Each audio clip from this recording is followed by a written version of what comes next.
කොහෙද යන්නේ බම් මේ කඩාන විතර? EMF එකට යනවා මචං ඩිසින් එකේ වාරිකේ කියවන්න තියෙන. හිතන්න ගාව වහන්නත් ළඟයි. ඉතින් ඕකට AMF එකටම යන්න ඕනේ නෑනේ. ඉස්සරහ POC හරි එහෙම නැත්තම් කමර්ෂල් CDM එකෙන් හරි ලේසියෙන්ම ගෙවන්න පුළුවන්. බැංක් එකකිනුත් ගෙවන්න පුළුවන්ද? පුළුවන් මචං. ඉන්නකො මගේ ළඟ විස්තර තියෙනවා මම ඔයාලට ෂෙයා කරන්නම්. දාන්නකො බලන්න.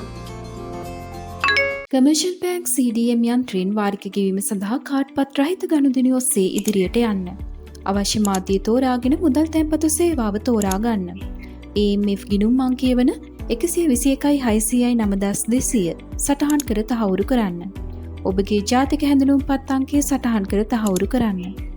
AMF නම සහ ගිණුම් අංකය නිවැරදි නම් තහවුරු කර මුදල් තැන්පත් කරන්න. අගය නිවැරදි නම් තහවුරු කරන්න. දැන් ඔබගේ වාහන අංකය හෝ ගිවිසුම් අංකය ඇතුළත් කරන්න. තැන්පත් කිරීම අවසන්. BOC CDM යන්ත්‍රයෙන් වාරික ගෙවීම සඳහා කාඩ්පත් රහිත ගනුදෙනු ඔස්සේ ඉදිරියට යන්න. අවසි මාධ්‍ය හා කාඩ්පත් රහිත ගනුදෙනු තෝරාගෙන ඉදිරියට යන්න. AMF ගිණුම් අංකය වන 40/70/48 ඇතුළත් කර නිවැරදි බව තහවුරු කරන්න. ගිණුම් අංකය සහ නම නිවැරදි නම් තහවුරු කරන්න. විවෘත වන කවුළුවේ මුදල් තැන්පත් කර අගය නිවැරදි නම් ඉදිරියට යන්න. ඔබගේ දුරකථන අංකය හා ජාතික හැඳුනුම්පත් අංකය සටහන් කර තහවුරු කරන්න. තැන්පත් කිරීම අවසන්. හරි ආව මචං. මං එහෙනම් ඉස්සරහ CDM එකෙන් ගෙවාගෙන එන්නම්. thank you මචං.